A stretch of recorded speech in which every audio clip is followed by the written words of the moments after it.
Bulletin का बाकायदा आगाज करें और आगाज में बात करेंगे कातिल वायरस कोरोना वायरस के हवाले से। कोरोना की तीसरी लहर के जानलेवा वार जारी हैं।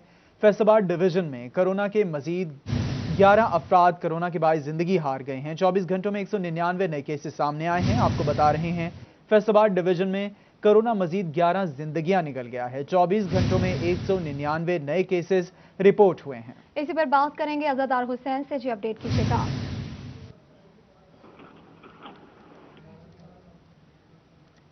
अज़ादार, अगर आप हमें सुन पा रहे हैं, इस हवाले से आगाह कीजिएगा। हाँ जी बिल्कुल, फैसलाबाद में कोरोना वायरस के हमले जारी हैं। गुज़श्ता 24 घंटे के दौरान महकमा सेहत की जारी करता रिपोर्ट के मुताबिक 11 मरीज जो है वो इंसानी जिंदगियां कोरोना वायरस से निकल चुका है और इसके अलावा डिवीजन भर में 24 घंटे के दौरान 199 नए केस रिपोर्ट हुए हैं और इसमें 140 अफराद जो थे वो फैसलाबाद में, टोबा टैक्सिंग में 33, जंग में 15, चियोट में 7 अफराद कोरोना वायरस का शिकार हुए हैं। और इसके अलावा अलाइड अस्पताल के जो मेडिकल सुपरिटेंडेंट हैं डॉक्टर मुश्ताक अहमद सिब्रा, इनका कोरोना टेस्ट भी जो है वो मुस्बत आया है। इससे कबल जब वो सीओ हेल्थ से, तो इस दौरान भी इनका जो है वो कोरोना टेस्ट पॉजिटिव आया था। इस तरह कोरोना वायरस की पहली, दूसरी और तीसरी लहर के दौरान 2 बार कोरोना टेस्ट जो है डॉक्टर मुश्ताक अहमद सिब्रा का पॉजिटिव आ चुका है। इस वक्त फैसलाबाद के लेवल से बात की जाए तो 16,592 अफराद की तादाद हो चुकी है जो कि अब तक कोरोना वायरस की वबा से मुतासर हुए। इस वक्त 199 मरीज ऐसे हैं जो कि कोरोना पॉजिटिव हैं और इन्हें फैसलाबाद के अस्पतालों में इलाज मुआवजे की सहूलियात फराहम की जा रही हैं। तमाम शहरियों से यही गुजारिश की जा रही है कि कोरोना एसओपी पर अमल दरामद करें ताकि इस वबा को फैलने से रोका जा सके। जी, कोरोना एसओपीज पर अमल दरामद किया जाए। बहुत शुक्रिया अज़ादार, तफसीलात से आगाह करने के लिए।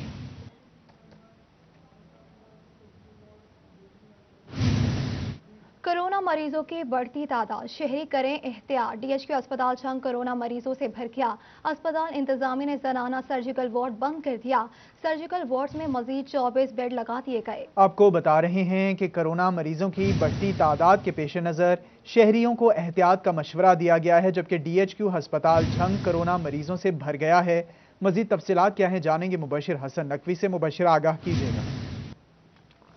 जी बिल्कुल, झंग में कोरोना से मुतासर अफराद की तादाद में मुसलसल इजाफा हो रहा है। 24 घंटों के दौरान भी मजीद 15 नए केस सामने आए हैं जिनको डीएचक्यू अस्पताल झंग में मुंतकिल किया गया। इस वक्त जिला के सबसे बड़े सरकारी अस्पताल डीएचक्यू में कोरोना के जेरे इलाज जो मरीज हैं उनकी तादाद 30 बताई जा रही है। तहाँ मजमूई तौर पर इस वक्त जिला भर में 232 अफराद कोरोना वायरस का शिकार हो चुके हैं। तहम महकमा सेहत का कहना है कि कोरोना के मरीजों की तादाद में मुसलसल इजाफा हो रहा है, जिस पर झंग के डीएचक्यू अस्पताल में बेड्स कम पड़ गए थे और इस पर मरीजों की मुश्किलात के पेश नज़र सर्जिकल वार्ड को बंद कर दिया गया है। सर्जिकल वार्ड्स में मजीद 24 इजाफी बेड्स लगा दिए गए हैं और इस हवाले से एमएस डॉक्टर इर्तिज़ा हसनैन का ये कहना है कि सर्जिकल वार्ड अजनाना में जितनी खवातीन थी उनको अब मर्दाना वार्ड में शिफ्ट किया गया और उनका ये भी कहना है कि अभी जो ऐसे अफराद के ऑपरेशन किए जा रहे हैं जो इंतहाई नाजुक हैं, जिनकी हालत इंतहाई सीरियस होती है, तहम नॉर्मल जिनके ऑपरेशन थे उनको बाद की जो है वो तारीखें दी गई हैं। तहम उनका ये कहना है कि 24। जी बहुत शुक्रिया मुबशिर हसन नकवी, आप तफसीलात से आगाह कर रहे थे।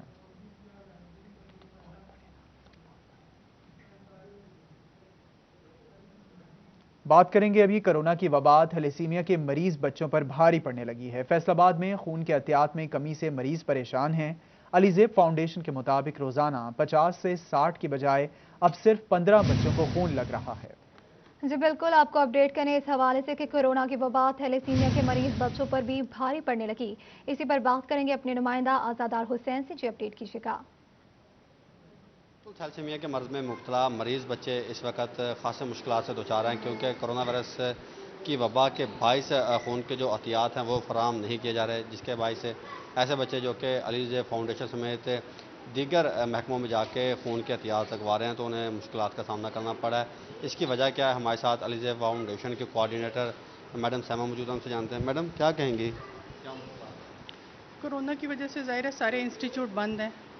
वैसे रूटीन में तो ब्लड डोनेशन कैंप्स लगते थे कॉलेजेस में, फैक्ट्रीज़ में, लेकिन अब ज़ाहिर है कॉलेजेस भी बंद हैं और फैक्ट्रियों में भी हमें अगर हमारी टीम जाए तो वो घुसने नहीं देते कि कोरोना की वबा है, जिस वजह से ज़ाहिर है हर बंदा मोहतात है।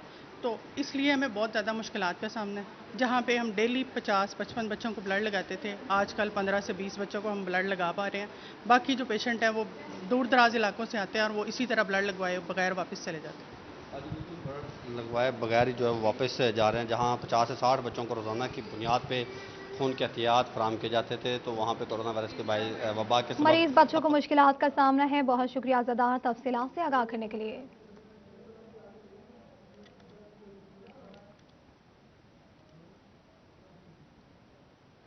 चिन्यूट में इंतजामिया चीनी की सरकारी कीमत पर अमल दरामद कराने में नाकाम होगी। सरकारी कीमत 85, मार्केट में 95 रुपए तक फरोख्त की जाने लगी। खरीदार परेशान, हुकाम बाला से नोटिस लेने और सस्ती चीनी की फराहमी का मुतालबा कर दिया। आपको बता रहे हैं, चीनी की बढ़ती कीमत के पेश नज़र खरीदार परेशान हैं। हुकाम बाला से नोटिस लेने और सस्ती चीनी की फराहमी का मुतालबा किया गया है। चिन्यूट के हवाले से आपको अपडेट करें हैं, जहां इंतजामिया चीनी की सरकारी कीमत पर अमल दरामद कराने में नाकाम हो गई है। तफसीलात जान लेते हैं बाबर मुनीर से। बाबर, वजह क्या सामने आई है, क्यों इंतजामिया नाकाम हो गई है अमल दरामद कराने में? बिल्कुल जी, ज़िले इंतजामिया की अदम तवज्जी के बायस जो चीनी का सरकारी रेट था उस पर जो है वो अमल दरामद नहीं करवाया जा रहा, और दूसरी तरफ ओपन मार्केट में चीनी का जो है वो काल पड़ा हुआ है, जिससे ब्लैक में जो है वो मुबैना तौर पर फरोख्त हो रही है और शहरियों को महंगे दामों ओपन मार्केट से चीनी जो है वो खरीदना पड़ रही है। शहरी मौजूदा उनसे बात करते हैं। मतलब क्या कहेंगे, जो सरकारी रेट था 85 रुपये, उस पर अमल दरामद हो रहा है, चीनी मिल रही है? इमरान खान साहब ऐलान तो कर देते हैं, लेकिन उस पर अमल दरामद कराने में बिल्कुल नाकाम है। हमें बिल्कुल चीनी मिलती ही नहीं है, जब मिलती है वो महंगे दामों में मिलती है। 85 का ऐलान करके ना हमें 95 में भी नहीं मिल रही। हम बहुत तंग है, और जो चीनी आती है वो ब्लैक में बारों बार सेल कर देते हैं। इसलिए हमारी हुकूमत से अपील है कि ऐलान करने की बजाय उस पर अमल दरामद करवाना ज़्यादा बेहतर है। बिल्कुल जी, उधर सदर करियाना का इस सिलसिला में ये कहना है कि जो हुकूमत ने सरकारी रेट पर चीनी खरीदी है। बहुत शुक्रिया बाबर तफसीलात से आगाह करने के लिए।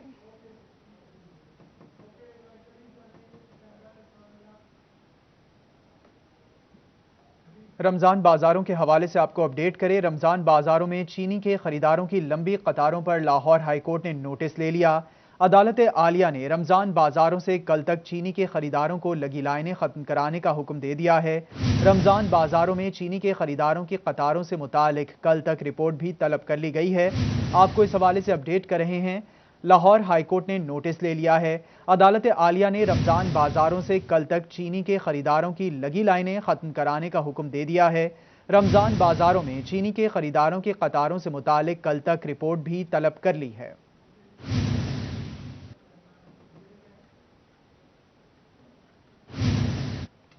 ईद तक मजीद महंगा होने का खदशा पैदा हो गया है ब्रायलर मुर्गी के गोश्त का, जबकि चूजे की कीमत 80 रुपए से तजावुज कर गई है। शॉर्टेज की वजह से फार्मर परेशान हैं। तफसीलात जानेंगे बिलाल डोगर से। बिलाल, बताएगा क्या वजूहात सामने आई हैं शॉर्टेज की? जी बिल्कुल, ईद उल फितर के ऊपर अगर ब्रायलर मुर्गी की बात करें तो किस हद तक कीमतें होंगी, क्या अवेलेबिलिटी होगी, क्योंकि शॉर्टेज काफ़ी बढ़ती चली जा रही है। उस हवाले से चिमगोइयाँ भी चल रही हैं कि आने वाले दिन मजीद शॉर्टेज के अंदर इजाफा होगा। चूज़े की कीमत 80 रुपये से तजावज़ कर गई है एक दिन के चूज़े की, और जो इधर से अमेरिका से आने वाला मेन चूज़े का ब्रीड थी वो भी शॉर्टेज का सामना है। तो इस वक्त हमारे साथ डॉक्टर सजाद अशरफ साहब मौजूद हैं, इनसे कुछ बात करते हैं। सेक्रेटरी जनरल हैं पंजाब भर के जो वेटरनरी मेडिकल एसोसिएशन है। डॉक्टर साहब, कैसे देखते हैं आने वाले दिन कैसे होंगे, ईद खास तौर पर, और ये शॉर्टेज का कैसे अजाला किया जा सकता है और कितनी शॉर्टेज है? डॉक्टर भाई, बहुत शुक्रिया। आपने हमेशा सिटी 41 ने और आपने पोल्ट्री की जब क्राइसिस में आई है उस वक्त भी बात की। अभी भी जो हालात हैं असल में आम आदमी की नज़र से बहुत सामने नहीं है। उसके प्रॉब्लम ये है इस वक्त जो सूरत हाल कि ब्रायलर की जो एक्यूट शार्टेज है, 50% शेड बंद हैं, वो इस कैपेसिटी में नहीं है कि चूज़ा डाल सकें, और जो डाल रहे हैं वो उन लोगों पे वहाँ पे रानी खेत की और गंबरों की और इस तरह डिजीज़ हैं, वो जिसका माल किसी का माल 2 किलो से ऊपर जा रहा है। जब 2 किलो तक 80 रुपये का चूज़ा आप डालेंगे तो उसकी कास्ट ही इतनी ज़्यादा आती है कि 200 प्लस से ऊपर कास्ट आ रही है, और वो फार्मर जो है वो ऑलमोस्ट वहीं पे खड़ा है। बहुत शुक्रिया बिलाल तफसीलात से आगाह करने के लिए।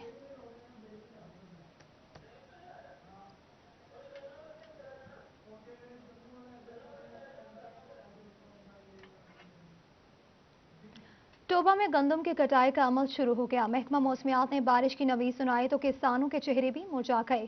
कहते हैं कि बारिश की वजह से गंदम का सिट्टा खराब हो जाता है। मजीद तफसीलात जानेंगे शाहिद महमूद से। शाहिद, आगाह कीजिएगा। जी बिल्कुल, अगर बात करें बारिश की तो आज बारिश बताई हुई है, इसलिए जल्दी जल्दी काम कर रहे हैं ताकि गंदम की कटाई मुकम्मल करके तो इसका जो है गंदम है वो निकाली जा सके, जिसकी वजह से किसान बड़े तेज़ जो है काम करते हुए नज़र आ रहे हैं, जिसकी वजह से हम भी इसी तरह से तेज़ हैं ताकि ये सारी जो गंदम आपको नज़र आ रही है खड़ी, इसको आज जो है काटा जा सके और काटने के बाद जल्दी से थ्रेशर लगाई जा सके और इसको घर तक मुंतकिल किया जा सके, क्योंकि महकमा मौसमियात ने आज भी बारिश बताई हुई है और महकमा मौसमियात के मुताबिक अगर बारिश होती है तो उसके बाद गंदम को कितना नुकसान होगा, ये तमाम बात करते हैं। साथ मेरे भाई बैठे हुए हैं, आप बताएं, काम भी करते हैं साथ साथ, कितना नुकसान होगा अगर बारिश होती है तो क्या कहेंगे? जी अस्सलाम वालेकुम जी, ये बहुत ज़रूरी है जी, एक पूरी आवाम ने गंदम कणक खानी है जी, ये सारे बारिश होगी तो सारी खराब हो जानी है, ये परेशानी का आलम असी इस तो जल्दी जल्दी मुका रहे हैं जी, ये जल्दी जल्दी वड्डी जाए। अगर बारिश हो जाती है तो गंदम की फसल खराब होने का खदशा है, उसके पेश नज़र किसान जल्दी गंदम की फसल काटने में मसरूफ हैं। शाहिद महमूद आप तफसीलात से आगाह कर रहे थे। गुज़िश्ता रोज फैसलाबाद में शटरडाउन का मामला, कचहरी बाजार और रेल बाजार की दुकानें जबरदस्ती बंद करवाने का इल्जाम, जबरदस्ती दुकानें बंद कराने के इल्जाम में ताजिर रहनुमा पर मुकदमा दर्ज। डिप्टी मेयर अमीन बट, सदर अंजुमन ताजरान असलम भली, जर्नल समेत 124 अफराद के खिलाफ मुकदमा दर्ज कर लिए गए हैं। आपको इस हवाले से अपडेट कर रहे हैं। गुज़िश्ता रोज फैसलाबाद में शटर डाउन का मामला, कचहरी बाजार और रेल बाजार की दुकानें जबरदस्ती बंद करवाने का इल्जाम, जबरदस्ती बंद करवाने के इल्जाम में ताजिर रहनुमाओं पर मुकदमात दर्ज कर लिए गए हैं, जिसमें डिप्टी मेयर अमीन बट, सदर अंजुमन ताजरान असलम भली, जनरल सेक्रेटरी समेत 124 अफराद के खिलाफ मुकदमात दर्ज कर लिए गए हैं। जी बिल्कुल, आपको अपडेट कर रहे हैं गुज़श्ता रोज फैसलाबाद में शटर डाउन का मामला, इसी पर बात करेंगे फरजाना सदीक से। जी अपडेट कीजिएगा। गुज़श्ता रोज घंटा घर और उससे मुल्हिका 8 बाजारों में ताजुरों की जानिब से न सिर्फ हड़ताल की गई थी बल्कि दुकानें भी बंद करवाई गई थी। उसी हवाले से थाना रेल बाजार में 24 नामजद समेत 124 मुलजमान के खिलाफ मुकदमा दर्ज कर लिया गया है, जबकि 24 नामजद जिन पर मुकदमा दर्ज किया गया है वो सब के सब ताजर तंजीमों के रहनुमा हैं, जिनमें असलम भली, खालिद जट, हमीद सैंडी, मुबशर ठाकर, उदनान ठाकर समेत दीगर भी शामिल हैं। मुकदमे में ये मौक़िफ़ इख्तियार किया गया है कि गुज़श्ता रोज इन ताजरों ने न सिर्फ कचहरी बाजार में हड़ताल की बल्कि तोड़फोड़ करते हुए जबरदस्ती दुकानें भी बंद करवाई और जैसे ही पुलिस इनसे मुज़ाकरात के लिए पहुंची तो बाकायदा तौर पे पुलिस के साथ हाथापाई भी की गई और पुलिस को मजबूरन इन ताजरों को मुनशिर करने के लिए जो है वो सुई गैस का भी इस्तेमाल करना पड़ा। बहुत शुक्रिया फरजाना तफसीलात से आगाह करने के लिए।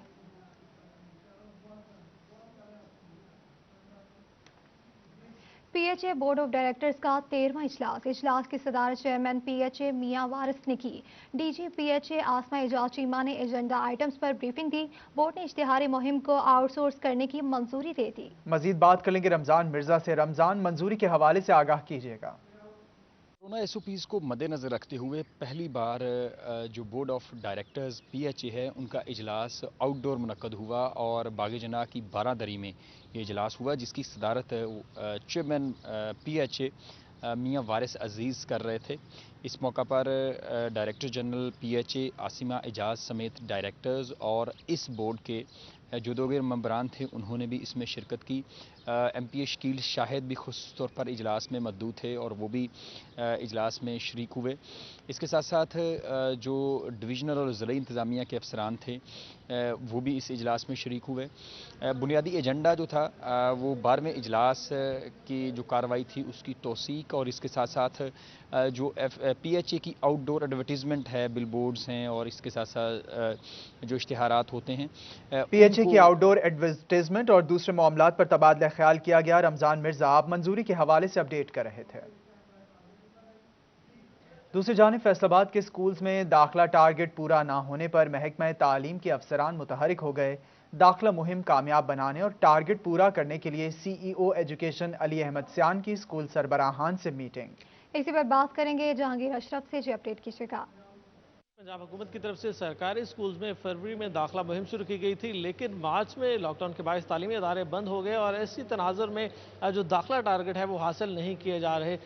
लेकिन दूसरी तरफ महकमा तालीम की तरफ से यही इन्फोर्स किया जा रहा है कि छुट्टियों के बावजूद दाखिला मुहिम जो है उसको जारी रखा जाए और बच्चों को दाखिल किया जाए। इस हवाले से आज स्कूल सरबराहान के साथ मीटिंग की गई, जिसको चेयर किया सीईओ एजुकेशन अली अहमद सियान ने। हमारे साथ मौजूद हैं सीईओ एजुकेशन, उनसे बात करते हैं। सर बताइएगा कि दाखिला टारगेट फैसलाबाद का पूरा नहीं हो रहा, क्योंकि स्कूल बंद है तो बच्चे कैसे आएंगे, इस हवाले से आज मीटिंग भी है। तो क्या इंस्ट्रक्शन है सरबराहान इदारा के लिए, क्योंकि फैसलाबाद के 100 से ज़ायद हेड्स को नोटिस भी जारी किए गए, लेकिन अगर स्कूल बंद होंगे तो दाखिला मुहिम कैसे कामयाब होगी? जी बिस्मिल्लाहिर्रहमानिर्रहीम। पहले तो मैं ये चीज़ क्लियर करना चाह रहा हूँ आपको कि इस दफ़ा हमारी जो इनरोलमेंट ड्राइव है इसका पैटर्न थोड़ा चेंज है। इसमें हमारे टीचर्स जो हैं उनके ऊपर हमने बिल्कुल रिलाय नहीं किया, ना उनको इसमें हमने शामिल किया है। अपनी रज़ाकाराना तौर पर अगर कोई हेल्प आउट करता है तो उसकी अपनी मर्ज़ी है। तो इसमें हमने तालीम चैम्पियन बनाए हैं, हर स्कूल के अंदर जो बने हैं, और उनके स्कूल कौंसल जो है उनको एक्टिवेट किया गया है इस हवाले से। तो स्कूल बंद हों या खुले हों इससे उसका कोई फ़र्क नहीं पड़ता, क्योंकि हमारे तालीम चैम्पियन और स्कूल कौंसल के लोग हेड हमारे बहुत जो हैं। शुक्रिया जहांगीर, तफसीलात से आगाह करने के लिए।